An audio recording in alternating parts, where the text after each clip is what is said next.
नमस्कार दोस्तों, आपके अपने परिवार रोजगार विदंकित में आपका बहुत-बहुत स्वागत है।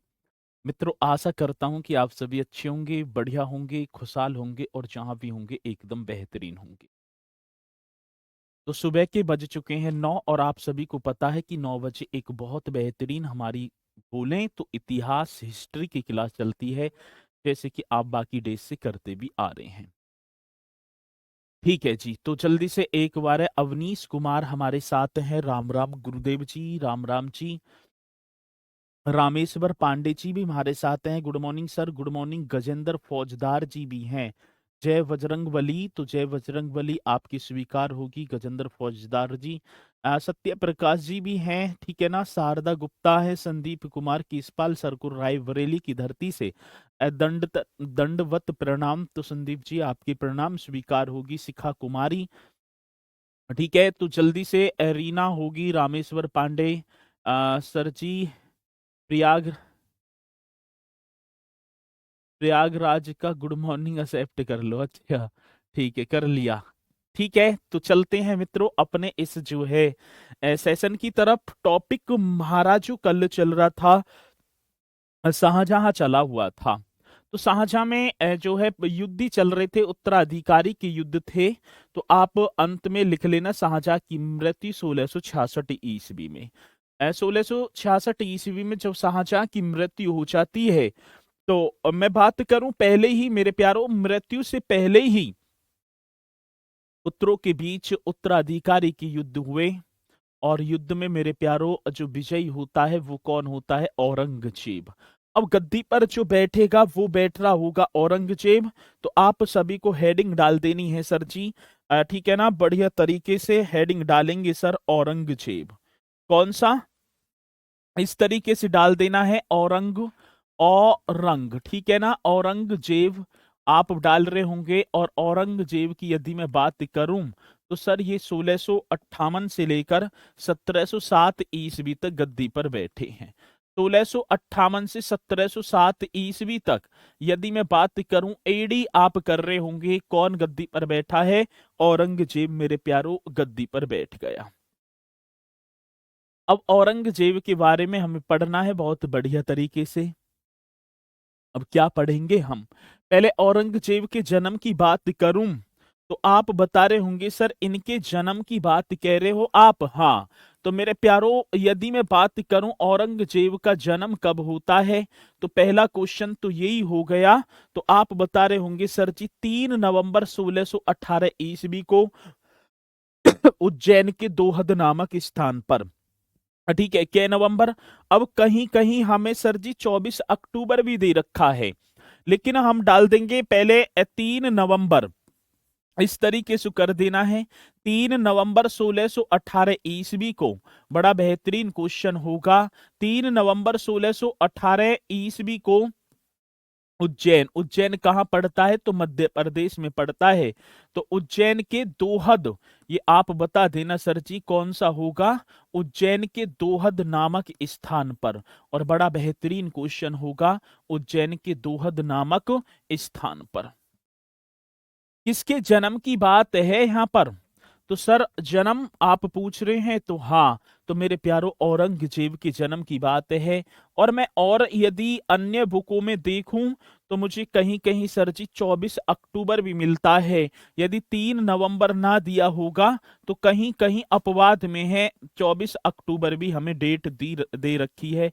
लेकिन मेरे प्यारो 3 नवंबर यहाँ पर एकदम राइट है। किसके जन्म की बात है?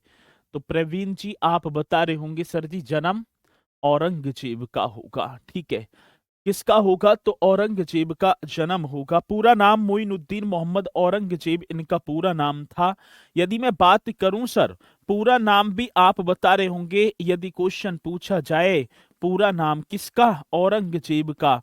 तो पूरा नाम होगा मुइनुद्दीन मोहम्मद औरंगजेब। कौन सा? तो आप बता देना सर जी, मुइनुद्दीन, मुई ऐसे नुद्दीन, ठीक है, मोहम्मद, मुइनुद्दीन मोहम्मद औरंगजेब। मुइनुद्दीन मोहम्मद औरंगजेब आप हेडिंग मतलब कि नाम डाल देंगे, मुइनुद्दीन मोहम्मद औरंगजेब। इस तरीके से मेरे प्यारो किसके पूरे नाम की बात होगी? औरंगजेब का होगा। जिनकी माता की बात होगी, माता का नाम क्या है? तो आप बता रहे होंगे सर जी अर्जुमंद बानो बेगम। बोलू तो मुमताज महल। माता का नाम यदि क्वेश्चन पूछा जाएगा, सर माता का नाम क्या है, तो मेरे लाडलो आप बता देना सर जी मुमताज महल माता का नाम होगा, मुमताज महल। ये भी आप बता देंगे। और मुमताज महल का वास्तविक नाम यदि मैं बात करूं, तो आप बता देना सर जी अर्जुमंद बानो बेगम आपने पढ़ाया था। कौन सा अर्जुमंद बानो बेगम आपने पढ़ाया था? तो क्वेश्चन अपने में बड़ा बेहतरीन होगा। और जब मैं पिता के नाम की बात करूं, तो आप बता देना सर जी पिता का नाम किसके? तो औरंगजेब के पिता का नाम, तो मेरे प्यारो पिता का नाम होगा भैया शाहजहां। आपको पता भी होगा पिता का नाम क्या होगा? शाहजहां। एक बार जीवन परिचय हम पढ़ेंगे जरूर। पिता का नाम था शाहजहां। ये औरंगजेब की बात है। वो औरंगजेब मेरे प्यारो जिसे जिंदा पीर कहा जाता था। वे तो आगे चलेंगे हम, उपाधि की बात तो होगी, ठीक है ना? उपाधि यदि मैं बात करूं औरंगजेब को कौन सी उपाधि प्रदान की गई थी, तो बहादुर की उपाधि थी। इन्हें एक बहादुर की उपाधि प्रदान की मेरे लाडलो इन्होंने, ठीक है ना? कौन सी? बहादुर। बहादुर इस तरीके से वीरता व साहस के लिए, इनकी वीरता और साहस के लिए किसने? शाहजहां ने बहादुर की उपाधि औरंगजेब को प्रदान की थी। तो लिख देना है कोष्टक में वीरता एवं, कौन से? तो वीरता एवं साहस के लिए। वीरता एवं किसके लिए? तो आप बता रहे होंगे सर जी वीरता एवं साहस के लिए। तो किसने? तो आप बता देना सर जी वीरता एवं साहस के लिए। साहस के लिए किसने? तो शाहजहां ने प्रदान की थी। तो ये भी आप बताएंगे सर जी किसने? तो शाहजहां ने प्रदान की थी। बड़ा बेहतरीन क्वेश्चन होगा। और जब आएगा तो आप निश्चित तौर पर प्रदान की, तो ऐसे क्वेश्चन का निश्चित तौर पर जवाब दे रहे होंगे। उपाधि बहादुर की वीरता एवं साहस के लिए शाहजहां ने प्रदान की थी। अब बात आती है सर जी राज्यभिषेक। राज्यभिषेक की यदि मैं बात करूं, तो इसका जो राज्यभिषेक है औरंगजेब का, वो 2 बार हुआ था। अब मैं बात करने वाला हूंगा सर, एक नाम होगा राज्यभिषेक। पहले आपको हेडिंग डाल देनी है राज्यभिषेक। कौन सा? तो राज्यभिषेक इस तरीके से डाल रहे होंगे। अब राज्यभिषेक की बात होगी, तो एक तो होता है सर जी 21 जुलाई 1658 ईस्वी को। कै जुलाई की बात है? तो आप बता रहे होंगे सर जी पहला जो राज्यभिषेक हुआ तो 21 जुलाई 1658 ईस्वी को, ये आपको बता रहे होंगे। 21 जुलाई 1658 सामूगढ़ विजय के उपरांत आगरा में। मैं बता दूं कौन सी? तो आप बता देना जो सामूगढ़ में जो विजय प्राप्त की थी। तो आप लिख देना सामूगढ़ विजय के उपरांत। कौन सी विजय की बात होगी मेरे प्यारों? तो सामूगढ़ विजय के उपरांत, उपरांत आगरा में। ये आपको छाप देना है सामूगढ़ विजय के उपरांत। तो कहां पर? तो सर आप बता रहे होंगे आगरा में। मोस्ट इंपोर्टेंट क्वेश्चन होगा आगरा में, इस तरीके से बताना है सामूगढ़ विजय के उपरांत आगरा में। एक तो राज्यभिषेक ये हो गया। दूसरे राज्यभिषेक की बात करूं सर, दूसरा जो राज्यभिषेक है कौन सा? तो यहां पर दूसरा राज्यभिषेक इस तरीके से लिखना है। यदि क्वेश्चन पूछा जाए तो आप बताएंगे, ठीक है ना? अब क्वेश्चन कैसे आएगा वो भी मैं आपको बता रहूंगा। दूसरा राज्यभिषेक होता है सर 31 जुलाई, कै जुलाई की बात है? 31 जुलाई 1658 ईस्वी को। अब एक और मैं आपको बताऊं, ये आप बता देना सर जी दिल्ली में। अब एक छोटी सी बात मेरे प्यारों, एक छोटी सी बात मैं आपको बताऊंगा। जो द्वितीय जो राज्यभिषेक है वो कहीं कहीं हमें 15 जून भी दिखाई देगा। कै जून? 15 जून। अब इनकी जो है ना यदि मैं बात करूं, राज्यभिषेक में डिफरेंस मिलेगा हमें बहुत ज्यादा। तो जो मैंने 2-3 किताबों से मिलाकर ये आपके सामने लिखे हैं। अब दूसरी बात होगी किस मुगल बादशाह का राज्यभिषेक 2 बार हुआ था? तो आप बता रहे होंगे सर जी औरंगजेब, एकमात्र मुगल बादशाह, ठीक है ना, जिसका राज्यभिषेक 2 बार हुआ था। तो औरंगजेब मैं यही नोट करके लिख दूं, तो नोट करके आपको लिख देना है। क्या लिखना है सर? औरंगजेब कौन सा?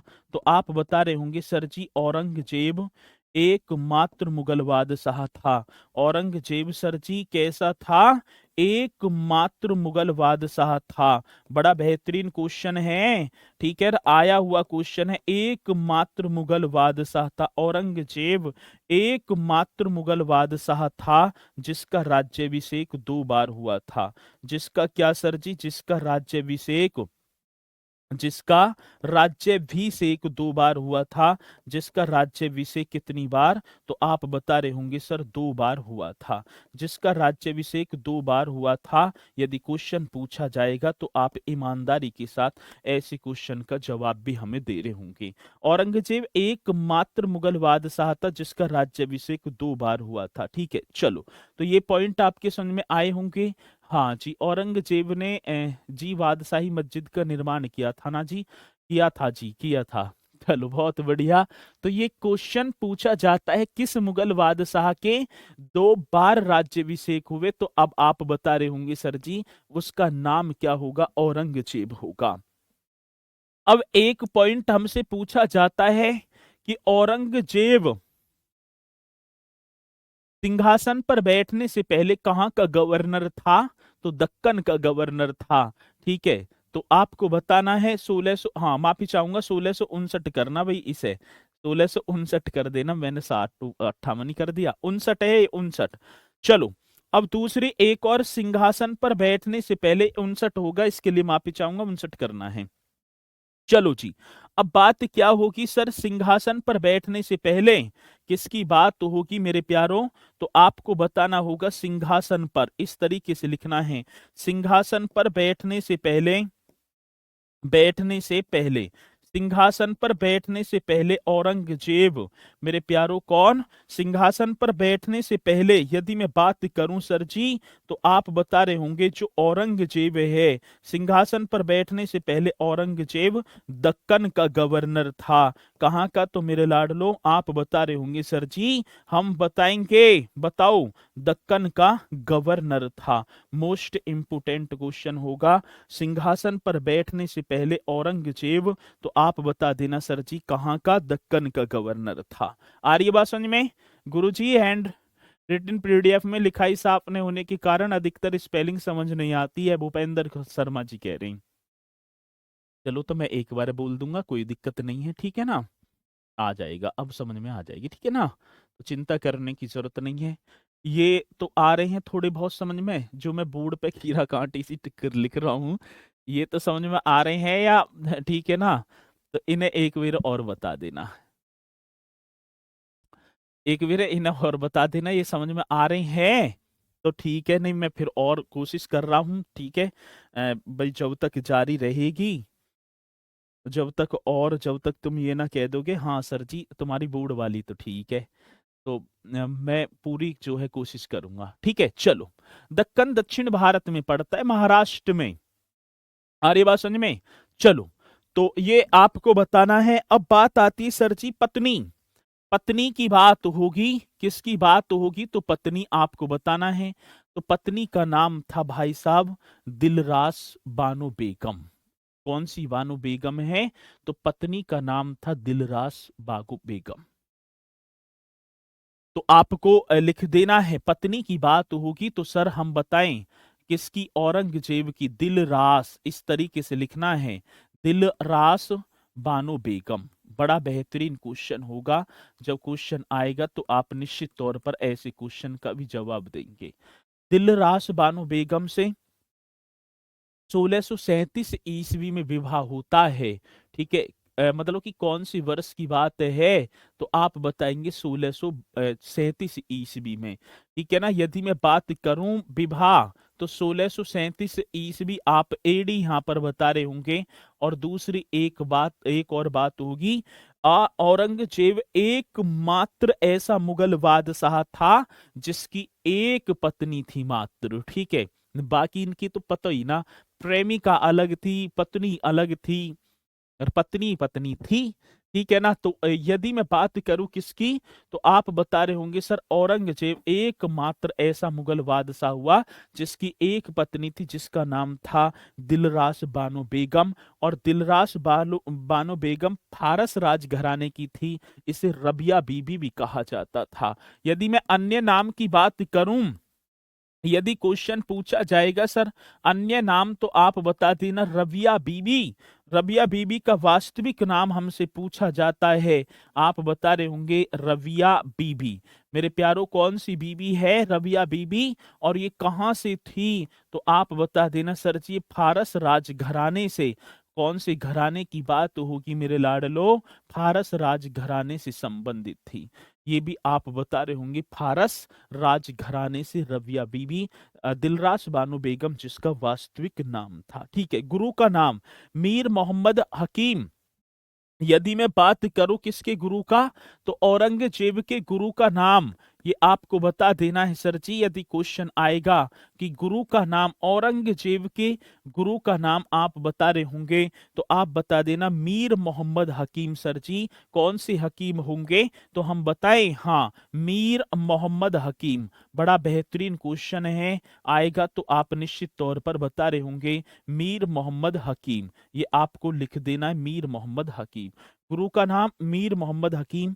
औरंगजेब किस धर्म को मानता था, देखो मुसलमान, यदि मैं बात करूं तो मोमडन धर्म या मुसलमान धर्म में भी दो धर्म हैं, एक सिया और एक सुन्नी। तो ये भी क्वेश्चन हमसे पूछा जाता है, तो आप बता देना सर जी औरंगजेब किस धर्म को मानता था, तो सुन्नी धर्म को।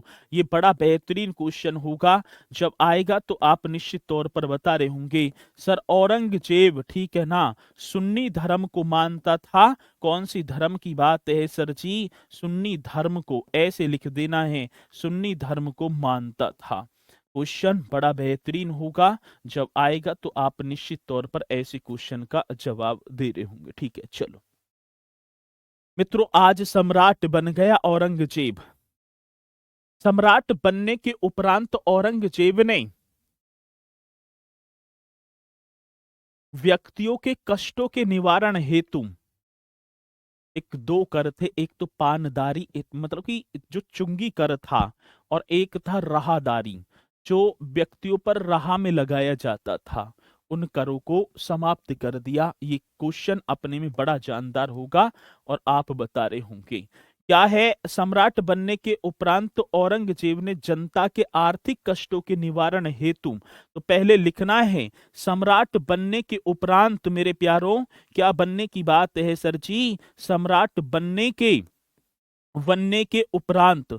ये बड़ा सुंदर सा क्वेश्चन होगा। सम्राट बनने के उपरांत औरंगजेब ने किसकी बात कह दी सर, तो मैंने तो औरंगजेब की बात की है। तो सम्राट बनने के उपरांत औरंगजेब ने मेरे लाडलो जनता की क्या बात होगी सर जी, जनता के आर्थिक कष्टों के निवारण हेतु, जनता के आर्थिक कष्टों के, ये आप बता रहे होंगे जनता के आर्थिक कष्टों के निवारण हेतु। बड़ा बेहतरीन क्वेश्चन होगा, ठीक है ना। किसके निवारण की बात है, जनता के आर्थिक कष्टों के निवारण हेतु राहदारी, जिसे मैं बोलूं सर जी, ये आप बता रहे होंगे राहदारी मतलब आंतरिक पारगमन शुल्क, इस तरीके से हम बता रहे होंगे। राहदारी को बोला गया है आंतरिक मतलब पारगमन शुल्क, आंतरिक जो चुंगियों वगैरह पर इस तरीके से लिखा लगाया जाता था, आंतरिक पारगमन, इस तरीके से कर देना, कौन सा पारगमन शुल्क, ठीक है। तो आंतरिक पारगमन शुल्क, ठीक है सर जी। और एक था पानदारी, मतलब कि एक तो राहदारी, और एक क्या था, इस तरीके से कर देना पान दरारी, दरारी, ये होगा पान दरारी। और जिसे हम बोलेंगे सर जी व्यापारिक मतलब चुंगी कर, कौन सी कर की बात है, तो आप बता देना सर जी व्यापारिक जो चुंगी कर था, चुंगी कर, ठीक है, को समाप्त कर दिया। बड़ा बेहतरीन क्वेश्चन होगा, को क्या कर दिया, को समाप्त कर दिया। किसने, तो औरंगजेब ने समाप्त कर दिया। आपने देखा होगा जो है व्यापारिक जो चुंगी थी, ठीक है ना, चुंगी देखेंगे जो एक क्षेत्र से दूसरे क्षेत्र में जब हम प्रवेश करते हैं व्यापार के लिए, तो वहां कर देना पड़ता था। तो ऐसे कर को, ऐसे टैक्स को किसने समाप्त कर दिया? तो औरंगजेब ने इस्लामिक नियम कठोरता से लागू किया और आदेश दिया कि मुगल काल में बने सारे मंदिर तोड़ दो। अब उसमें भी जो है मैं बताऊं रोमिल शर्मा जी, इसमें भी क्या है, औरंगजेब ने मंदिर तोड़ने के लिए नहीं, उसने मस्जिद भी तुड़वाई हैं। अब बताओ कि कैसे तुड़वाई हैं। जब हम पढ़ेंगे ना ध्यान से, हम बातों को सुनेंगे, तो हम ऐसे ही करेंगे, ठीक है ना। मस्जिद भी तुड़वाई थी उसने और मंदिर भी। पहले अधिकांश तह देखे जो साम्राज्य के अधीन जो राजा थे। अब जैसे कि मैं बात करूं, केंद्र में बीजेपी की सरकार है और केंद्र में दिल्ली में बैठे हैं, और अन्य राज्यों में जैसे उत्तर प्रदेश होगा, मध्य प्रदेश होगा, हरियाणा होगा, आपका अब राजस्थान भी है, ठीक है, और आप जाओगे उत्तराखंड होगा, छत्तीसगढ़ होगा, अन्य ऐसे कई राज्य हैं जिनमें बीजेपी की सरकार है। ऐसी उस समय मुगल बादशाह तो एक था, क्षेत्रों में विभक्त था, अलग अलग राजा बना रखे थे, प्रांतों में तो विभक्त था। तो उस समय जो है, जो मतलब कि मैं बात करूं, जो शासन को भेजा जाता था खर्चा पानी, उसे छिपा लेते थे राजा जो थे। और वो क्या थे, मंदिरों के नीचे जो तहखाने होते थे उनमें एकत्रित करे करे कि यहाँ का जो है छापा लगेगा।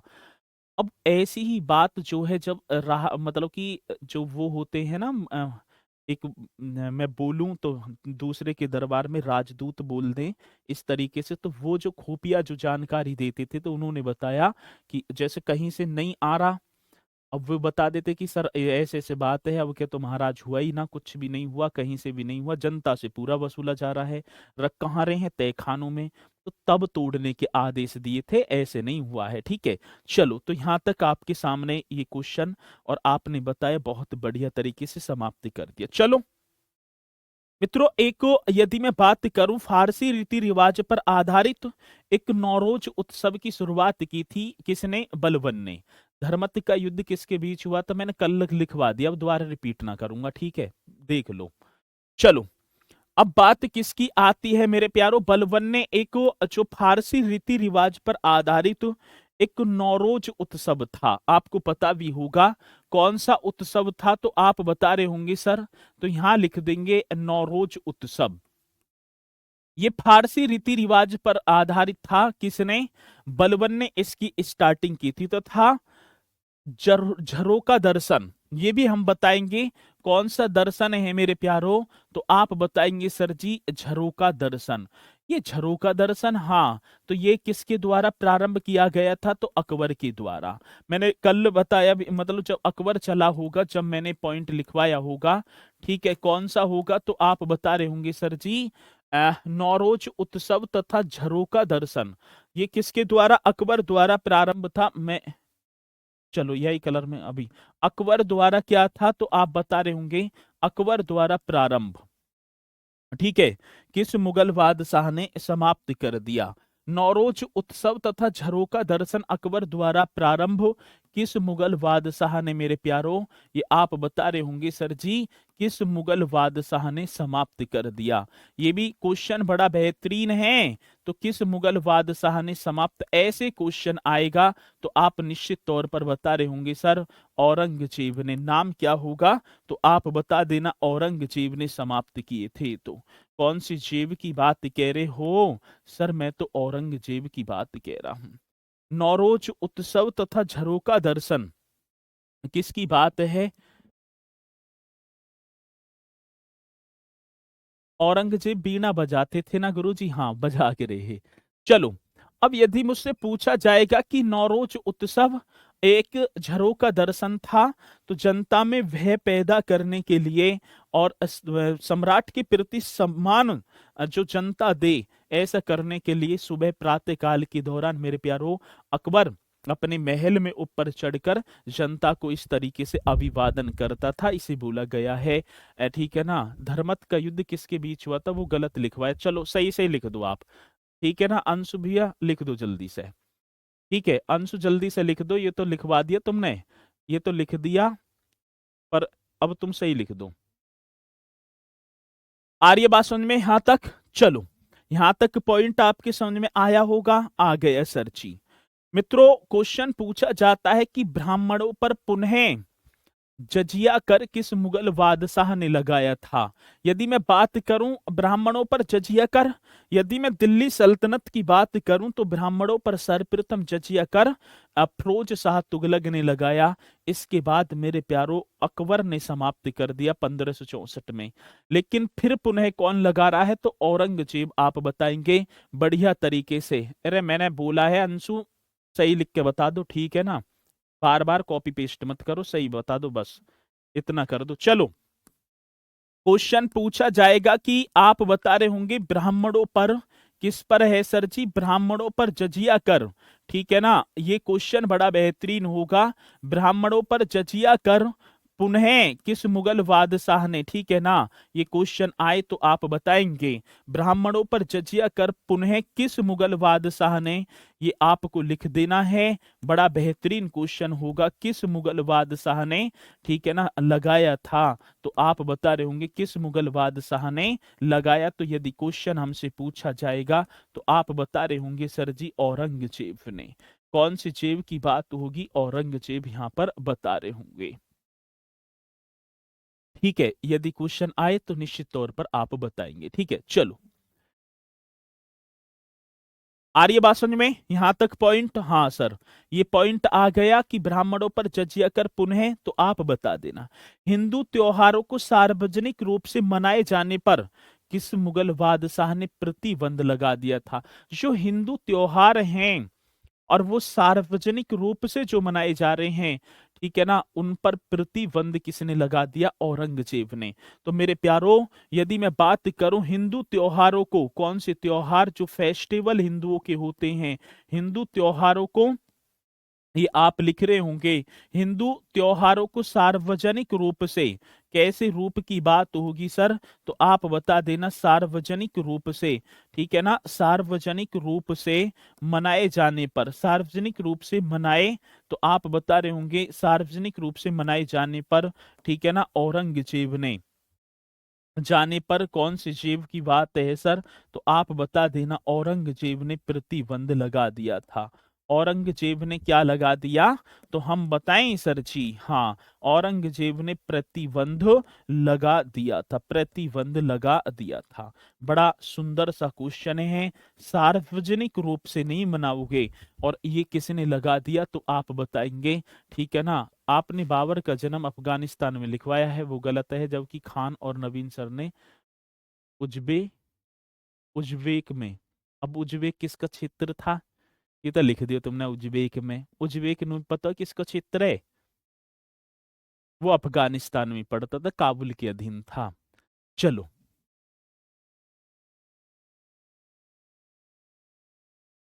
सर आपने औरंगजेब और मुराद के बीच में लिखवाया, लेकिन युद्ध औरंगजेब और दारा सिकों के बीच हुआ। चलो, अंशु कुमार कह रहे हैं पहले तो क्लास को ध्यान से देखे करो। मैंने धर्मत का जो युद्ध लिखवाया है वो यूं पता है कैसे कैसे लिखवाया है? औरंगजेब और मुराद की जो संयुक्त सेना है, और किसके बीच? दारा सिकोह के बीच। औरंगजेब और मैंने लिखवाया होगा मुराद की सम्मिलित सेना। पहले ध्यान से पढ़ लो, ठीक है? बाद में मतलब कि आरोप और लगा रहे हो सर जी आपने गलत लिखवा दिया। पढ़ने में लिखने में तो ध्यान है ना, और दूसरे व्यक्ति है पहले नोट्स में देखो और क्लास से देखो। और यदि मैं बात करूं कि इसमें युद्ध में दारा सिकोह का नेतृत्व कौन कर रहे थे, तो जसवंत सिंह कर रहा था, ठीक है? धर्मत के युद्ध में राजा जसवंत सिंह। और मैंने बोला भी होगा जब राजा जो है जोधपुर की राजा थे, जब वो गए तो उनकी जो रानी ने महल में बढ़ने से इनकार कर दिया था कि महल में नहीं प्रवेश करोगे। पहले ध्यान से पढ़ ले करो, ठीक है? लिख तो दिया कि सर जी आपने गलत लिखवा दिया दारा सिकोह के बीच में। पहले पढ़ लो उसे क्या है, दूसरे पे कमेंट से करना, बस यही है। चलो, यहां तक पॉइंट आपकी समझ में आया होगा। तो हिंदू त्योहारों को सार्वजनिक रूप से मनाए जाने पर, ठीक है ना, यदि मैं बात करूं हिंदू त्योहारों को सार्वजनिक रूप से मनाए जाने पर किस मुगल बादशाह ने, ठीक है ना, प्रतिबंध लगा दिया? तो औरंगजेब आप बता रहे होंगे। कौन से जेब की बात होगी? औरंगजेब। क्वेश्चन आता है और निश्चित तौर पर पूछा जाएगा। अगला क्वेश्चन है, यदि मैं बात करूं राज्य में सार्वजनिक रूप से नृत्य तथा, यदि मैं बात करूं राज्य में, यदि बात किसकी होगी? राज्य में सार्वजनिक रूप से नृत्य और संगीत पर प्रतिबंध किसने लगा दिया? तो आप बता रहे होंगे सर जी औरंगजेब ने। अपने यदि दरबार की बात करूं, सार्वजनिक रूप से जो नृत्य और संगीत थे उन पर प्रतिबंध लगा दिया, तो आप बता देना सर जी किसने लगा दिया? तो हम बता रहे होंगे सर औरंगजेब ने। बड़ा बेहतरीन क्वेश्चन होगा। और आप बता रहे होंगे राज्य में, इस तरीके से लिखना है, राज्य में, ठीक है ना, किसने? राज्य में सार्वजनिक रूप से किसकी बात होगी? तो हम बताएंगे सर जी, क्वेश्चन बड़ा बेहतरीन होगा। राज्य में सार्वजनिक रूप से, ठीक है ना, किसकी बात है? राज्य में सार्वजनिक रूप से, इस तरीके से लिख देना। एक तो नृत्य है, नृत्य व संगीत पर प्रतिबंध किसकी बात होगी मेरे प्यारों? नृत्य व संगीत पर प्रतिबंध जो लगाया, नृत्य और संगीत पर प्रतिबंध लगा दिया था, ठीक है। किसने लगा दिया? तो आप बताएंगे सर ये तो औरंगजेब ने लगा दिया था। राज्य में सार्वजनिक रूप से कोई नृत्य नहीं करेगा, ना संगीत होगा, लेकिन अपने व्यक्तिगत जीवन में ये एक जो है कुशल बीणा वादक था। आप तो स्वयं बताएगा, ठीक है ना, आप तो बता रहा है सर जी, आप तो बीणा बजा रहा है, लेकिन मेरे प्यारों और नहीं बजाएंगे, सार्वजनिक रूप से नहीं करेंगे। ठीक है, चलो बहुत बढ़िया। तो क्वेश्चन आएगा तो आप इसी तरीके से बता रहे होंगे, ये क्वेश्चन पूछा जाता है। ठीक है, चलो जी मित्रों, औरंगजेब ने, अब क्वेश्चन क्या था, अब मैं आपको बताऊं किस तरीके का क्वेश्चन आएगा। औरंगजेब ने 1658 ईस्वी में राजा जसवंत सिंह को धर्मत के युद्ध में पराजित किया था।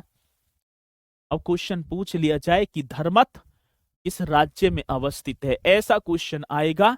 ठीक है ना, ये क्वेश्चन बनते हैं बार बार, और प्रीवियस ईयर का क्वेश्चन आपके सामने होगा। क्या होगा सर जी? क्वेश्चन पूछा जाए औरंगजेब ने जोधपुर के शासक जसवंत सिंह को, ऐसे लिखना है। क्वेश्चन बड़ा बेहतरीन है आपके सामने। चलो, किसकी बात है सर जी? औरंगजेब ने, किसकी बात होगी मेरे प्यारों? औरंगजेब ने जोधपुर के शासक, कहां के शासक की बात कह दी सर? तो मैं बताऊं, हाँ, जोधपुर के शासक होंगे। और शासक का नाम क्या होगा? औरंगजेब ने जोधपुर के शासक, शासक का नाम होगा जसवंत सिंह। ठीक है, ये आप लिख रहे होंगे। ठीक है, किसको भैया? जसवंत सिंह को। औरंगजेब ने जोधपुर के शासक जसवंत सिंह को, जसवंत सिंह को ये करना है। औरंगजेब ने जोधपुर के शासक, शासक का नाम क्या था? जसवंत सिंह को 1658 ईस्वी में, 1658 ईस्वी में, ठीक है, धर्मत के युद्ध में पराजित किया था।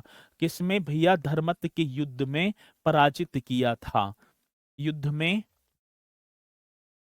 पराजित किया था। ऐसा ही तो क्वेश्चन आएगा, और जब आएगा तो आप निश्चित तौर पर ऐसे क्वेश्चन का जवाब भी हमें देंगे।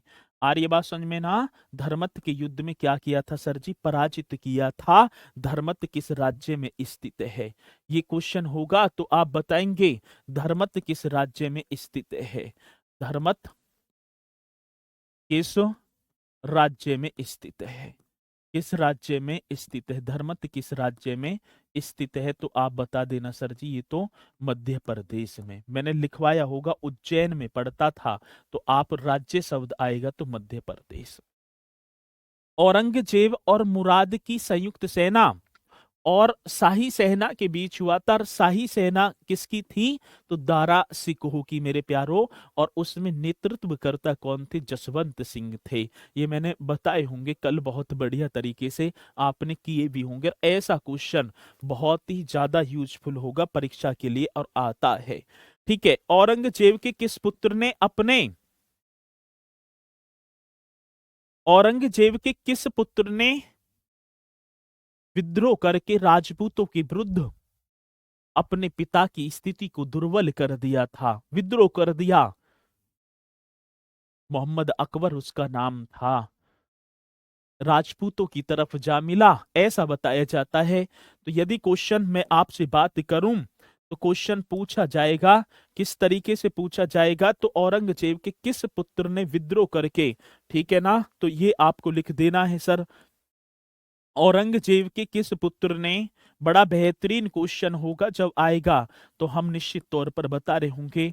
औरंगजेब के किस पुत्र ने, ठीक है ना, औरंगजेब के किस पुत्र ने, बड़ा सुंदर सा क्वेश्चन आपके सामने है, बता रहे होंगे औरंगजेब के किस पुत्र ने विद्रोह करके राजपूतों के विरुद्ध विद्रोह कर दिया। विद्रोह करके ये लिख देना है, क्या करके सर जी, विद्रोह करके राजपूतों के विरुद्ध, राजपूतों के विरुद्ध अपने पिता की स्थिति, ठीक है ना, अपने विरुद्ध अपने पिता की स्थिति को दुर्बल कर दिया था। तो आप इस तरीके से छाप देना, अपने पिता की स्थिति को दुर्बल कर दिया था। तो आप बताएंगे मोहम्मद अकबर उसका नाम था, ठीक है ना, क्या कर दिया था, तो सर जी दुर्बल कर दिया था। और उसका नाम क्या था, तो मेरे लाडलो आप बता देना सर जी, उस पुत्र का नाम था मोहम्मद अकबर। कौन से अकबर की बात होगी, तो आप बता रहे होंगे सर उस पुत्र का नाम था मोहम्मद अकबर। ये क्वेश्चन पूछे जाते हैं, ठीक है ना, आते हैं। और जब आएंगे तो आप निश्चित तौर पर ऐसे क्वेश्चन का जवाब हमें दे रहे होंगे। यही क्वेश्चन आएंगे जो मैं लिखवा रहा हूं, ठीक है। चलो, अब बात क्या होगी सर, 1681 में मेवाड़ के एक राजा थे, राज सिंह व राठौर के, ये तो खैर ना पूछा जाएगा, ठीक है। चलो वो तो अलग है, मेवाड़ के राजा थे राज सिंह वगैरह, एक मारवाड़ के राजा थे राठौर वगैरह, इन पर भी आक्रमण किए, करता है वो तो। चलो, एक संधि हमसे पूछी जाती है सर, पुरंदर की संधि, कौन सी संधि की बात होगी, सबसे ज्यादा इंपोर्टेंट क्वेश्चन होगा। और आप निश्चित तौर पर बता रहे होंगे सर संधि का नाम होगा पुरंदर की संधि। बताओ कि कब हुई है, हाँ सर, 1665 ईस्वी में एक पुरंदर की संधि हो जाती है। कौन सी वर्ष की बात है, 1665 में, और किस किस के बीच, राजा जयसिंह और छत्रपति शिवाजी महाराज जी के बीच। तो आप बताएंगे किस किस के बीच होती है, तो सर आप बता देना राजा जयसिंह, इस तरीके से लिख देना है, राजा जयसिंह वे कौन होंगे भैया, तो आप बता रहे होंगे सर छत्रपति शिवाजी महाराज, ठीक है, छत्रपति शिवाजी महाराज, इस तरीके से आपको लिख देना है, राजा जयसिंह व छत्रपति शिवाजी महाराज के बीच। अब ये पुरंदर की संधि हो क्यों रही है, 1660 ईस्वी की बात है मेरे प्यारो, एक नाम था शाहिस्ता खां, आपने पढ़ा भी होगा 1660 ईस्वी में, ठीक है ना। और क्या नाम है, मतलब कि दक्षिण का मुगल सूबेदार था जिसका नाम था शाहिस्ता खां, 1660 ईस्वी में मेरे प्यारो।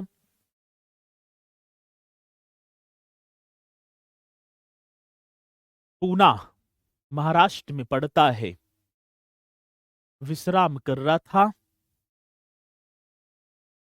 छत्रपति शिवाजी महाराज ने छापेमार पद्धति उनकी, चुपके से वार करना,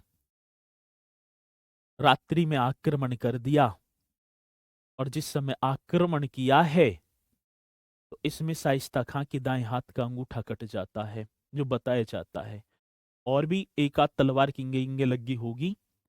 तुरंत घोड़े पर विराजमान होकर दिल्ली के लिए प्रस्थान कर दिया शाइस्ता खां ने। और दिल्ली की गद्दी पर कौन विराजमान था, तो आप बता रहे होंगे सर जी औरंगजेब। बताया कि दक्कन में, महाराष्ट्र जाओ सर, और महाराष्ट्र में ऐसे ऐसे एक जो है शिवाजी हैं, उन्होंने हम पर आक्रमण किया है। अब राजा स्वयं तो लड़ने ना जाएगा, क्षेत्र बट रहे हैं, राजा जयसिंह को निमंत्रण भेज दिया कि जाओ देखो शिवाजी कौन है। ये जो राजा जयसिंह है ये भी राजपूत राजा हैं, ये भी राजपूत राजा हैं। युद्ध ना करने की वजह इन्होंने दोनों ने, एक पुरंदर की संधि 1665 में दोनों के मध्य होती है। और इस संधि के तहत मेरे प्यारो छत्रपति शिवाजी महाराज को कहा, आगरा ले आए। जब आगरा आ जाते हैं तो मेरे प्यारो औरंगजेब ने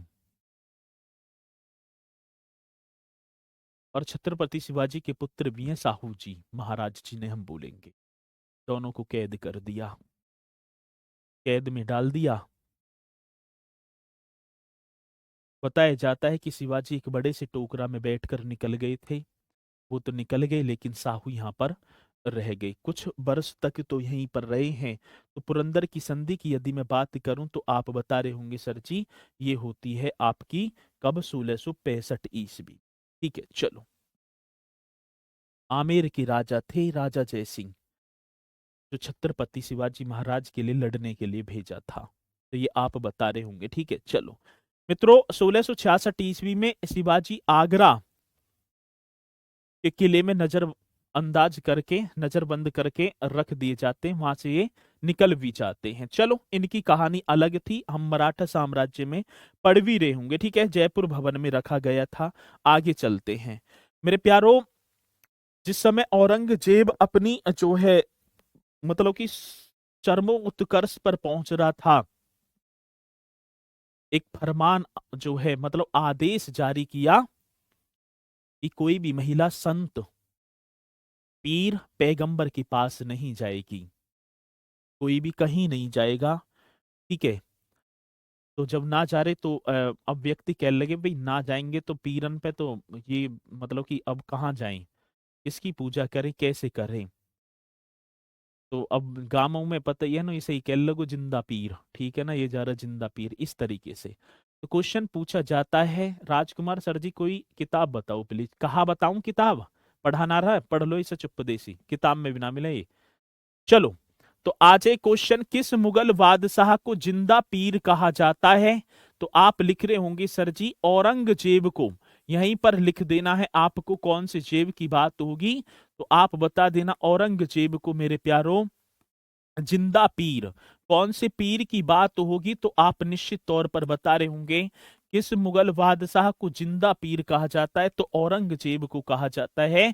तो औरंगजेब को जिंदा पीर कहा जाता है, ऐसे लिख देना है। बड़ा बेहतरीन क्वेश्चन होगा। जिंदा पीर नाम डाल दिया किसका, तो औरंगजेब का। यदि क्वेश्चन आए तो आप निश्चित तौर पर बता रहे होंगे। मित्रों, यदि आता है कि सिखों के 9वें गुरु गुरु तेग बहादुर की हत्या किसने कर दी, तो औरंगजेब। मेरे प्यारो, धड़ से सिर को काट दिया। जहां पर गुरु तेग बहादुर का शीश पड़ा, वहां पर शीशगंज आज भी होगा, शीशगंज, ठीक है ना, दिल्ली में। और जहां पर मतलब जहां शीश पड़ा है और धड़ जहां पड़ा है, तो वहां पर गुरु तेग बहादुर हॉस्पिटल बना हुआ है। तो यदि मैं बात करूं सिखों के 9वें गुरु, कौन सी गुरु की बात होगी, तो क्वेश्चन बड़ा बेहतरीन होगा और आप बता रहे होंगे इसी तरीके से। ठीक है, चलो। यदि मैं बात करूं सर सिखों के 9वें गुरु, किसके गुरु हैं, तो सिखों के 9वें गुरु, और गुरु का नाम क्या होगा, सिखों के 9वें गुरु गुरु तेग बहादुर। इस तरीके से लिख देना है। कौन से बहादुर जी की बात होगी मेरे प्यारो, तो मैं तो बता रहा हूंगा सिखों के 9वें गुरु गुरु तेग बहादुर की हत्या, इस तरीके से लिख देना है। गुरु तेग बहादुर की हत्या औरंगजेब ने की थी। कितना बेहतरीन क्वेश्चन, जन कितनी बार परीक्षा में पूछा गया। ठीक है ना, किसने की थी, औरंगजेब ने की थी, औरंगजेब ने की थी, ये आप बता रहे होंगे। मैं ठीक है ना, तो सिखों के 9वें गुरु गुरु तेग बहादुर की हत्या औरंगजेब ने की थी, ये आपको बता देना है। आएगा क्वेश्चन तो हम निश्चित तौर पर ऐसे क्वेश्चन का बता रहे होंगे। ठीक है, चलो। अभी क्वेश्चन पूछा गया किस मुगल बादशाह के, हाँ चलो, यदि मैं बात करूं किसकी बात होगी, तो आप बता देना। ये तो क्वेश्चन होगा किस मुगल बादशाह के अंतर्गत मुगल सेना में सर्वाधिक हिंदू सेनापति थे। जब ये गद्दी पर बैठा है, जो मुगल सेना है, तो मुगल सेना में सर्वाधिक हिंदू सेनापति तो औरंगजेब के समय में ही थे।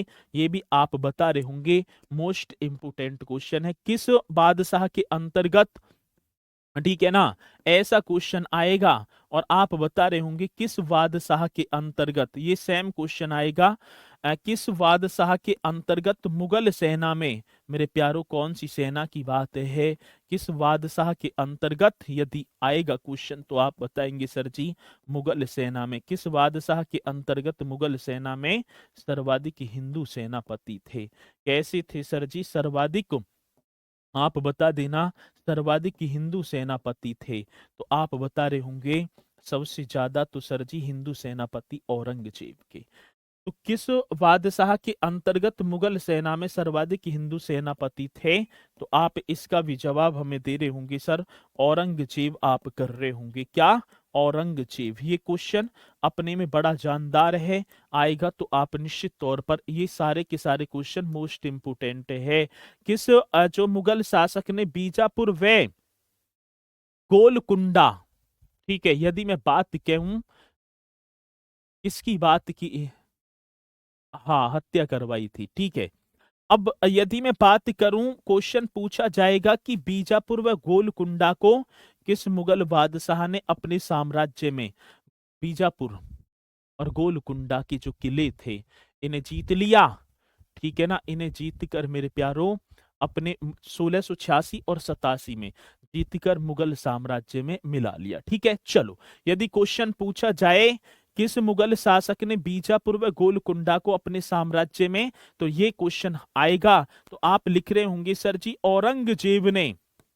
कौन सी जेब की बात है? तो सर आप बता देना औरंगजेब ने 1686 और क्या होगा सर जी 1687 में, ठीक है। 1686 87 में बीजापुर, मतलब कि बीजापुर को तो 1686 में और ठीक है ना वे बीजापुर वे और 1687 में गोलकुंडा को, मेरे प्यारों कौन सा होगा? गोलकुंडा। तो औरंगजेब ने 1686-87 में बीजापुर व गोलकुंडा को जीतकर मुगल साम्राज्य में, ये आप बता रहे होंगे जीतकर, तो क्वेश्चन बड़ा सुंदर होगा, मुगल साम्राज्य में मिलाया था। कौन से साम्राज्य में मेरे प्यारों? तो हम बता रहे होंगे सर जी मुगल साम्राज्य में मिलाया था। यदि क्वेश्चन आए तो आप निश्चित तौर पर ऐसे क्वेश्चन का जवाब भी हमें दे रहे होंगे। औरंगजेब ने 1686-87 में बीजापुर व गोलकुंडा को जीतकर किस में मिला लिया? तो आप बता देना सर जी किस में मिला लिया? मुगल साम्राज्य में। अब यदि मैं बात करूं बीजापुर का शासक कौन था? सिकंदर आदिल शाह उस समय, ठीक है ना। चलो मैं यही लिख दूंगा क्योंकि कई बार क्वेश्चन पूछा जाता है कि जिस समय बीजापुर को जीतकर मुगल साम्राज्य में मिलाया उस समय बीजापुर का शासक कौन था? तो आदिल शाह बताएंगे, ठीक है ना। तो ये भी बताना सर जी वो कौन शासक था जिसने 99 भाइयों को मार दिया था? वो अशोक था, ठीक है। आज ही फतेह कर दोगे घर में, सब पूछ लोगे आज ही, ठीक है। चलो तो ये बता रहे होंगे यदि बीजापुर के शासक की मैं बात करूं, ठीक है, यदि बात होगी बीजापुर का शासक कौन था तो आप बता रहे होंगे सर जी मोहम्मद आदिल शाह।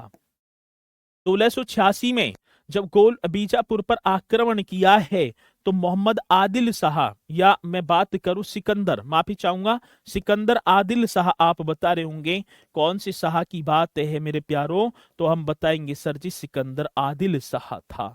कौन सी शाह? सिकंदर आदिल शाह था, ठीक है। और इसकी बात होगी तो जो है अबुल हसन कुतुब शाह, यहाँ का जो शासक था अबुल हसन, इस तरीके से लिख देना कौन सा? अबुल हसन कुतुब शाह। उस समय यहाँ का जो शासक था अबुल हसन कुतुब शाह आप बता रहे होंगे।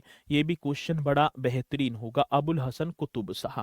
पूछ लिया जाता है कि जब औरंगजेब ने 1687 ईस्वी में गोलकुंडा को जीतकर मुगल साम्राज्य में मिलाया उस समय गोलकुंडा का शासक कौन था? अबुल हसन कुतुब शाह आप बता रहे होंगे। और यदि मैं बात करूं उस समय बीजापुर का शासक कौन था? सिकंदर आदिल शाह आप बता रहे होंगे, ठीक है। चलो गोलकुंडा को जीत लिया मित्रों। जब 1687 ईस्वी में गोलकुंडा को जीता तो कहा जाता है कि गोलकुंडा के किले का जो दरवाजा है सोने की कुंजियों से इस तरीके से खोला गया जैसे अकबर ने असीरगढ़ के किले को खोला था। ऐसा बताया जाता है जब अकबर ने असीरगढ़ का किला खोला था ना, दरवाजा जो खोला था वो सोने की कुंजियों से खोला था। ऐसी जब गोलकुंडा को जीता 1687 में, तो इसका जो किला है, जब किले को खोला तो औरंगजेब ने अपने दादा की तरह ही खोला। ऐसा बताया जाता है। किसके बारे में? औरंगजेब के बारे में। यदि क्वेश्चन आएगा तो आप बता रहे होंगे।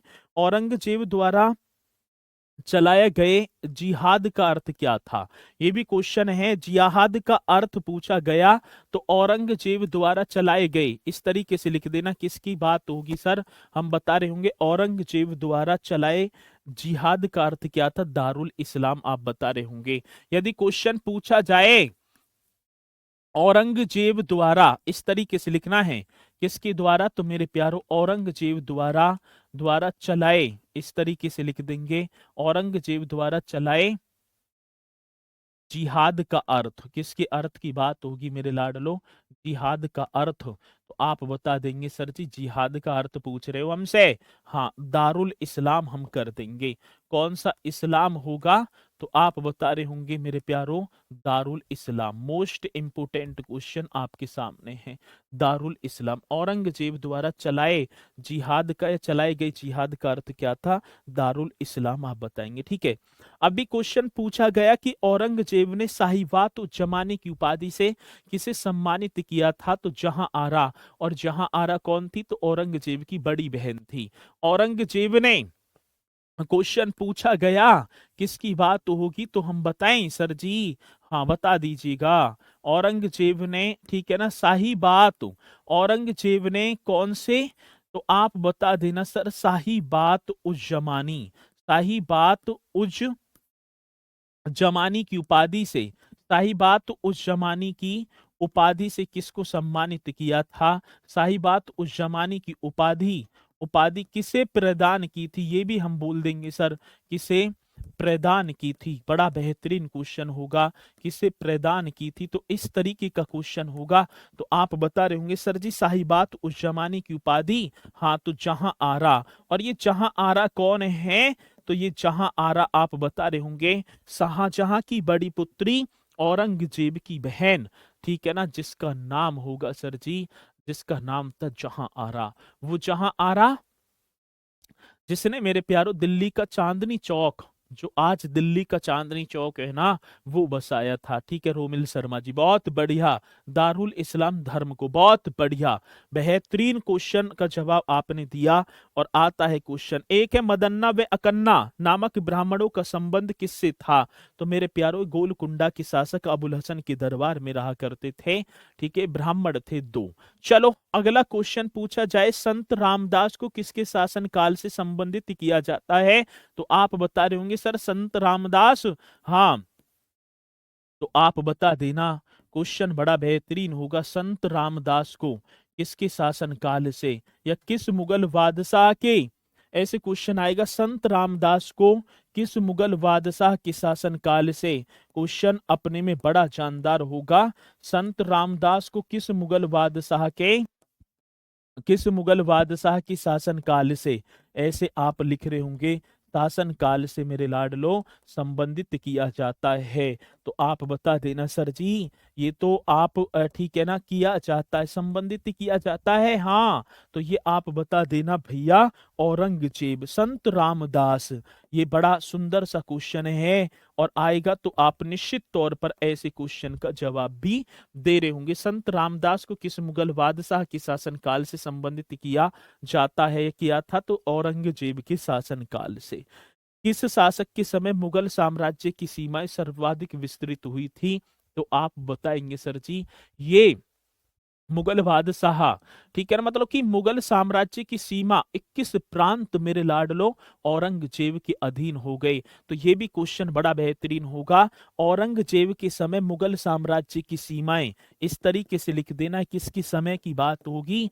तो मैं बताऊं सर, हाँ औरंगजेब के समय औरंगजेब के समय मुगल साम्राज्य की सीमाएं, कौन से साम्राज्य की? तो आप बता रहे होंगे सर औरंगजेब के समय मुगल साम्राज्य की सीमाएं इस तरीके से बता देना है। मुगल साम्राज्य की जो सीमाएं हैं सर्वाधिक विस्तृत हुई थी।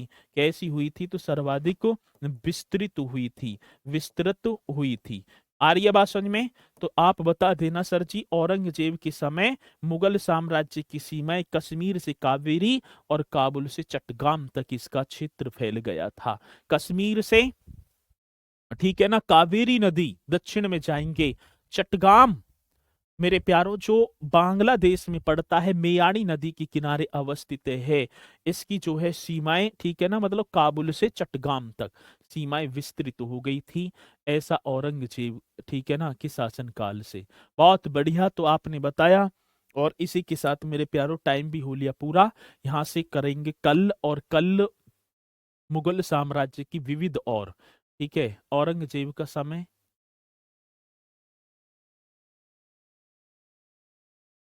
यू क्या लिख रहा हूं?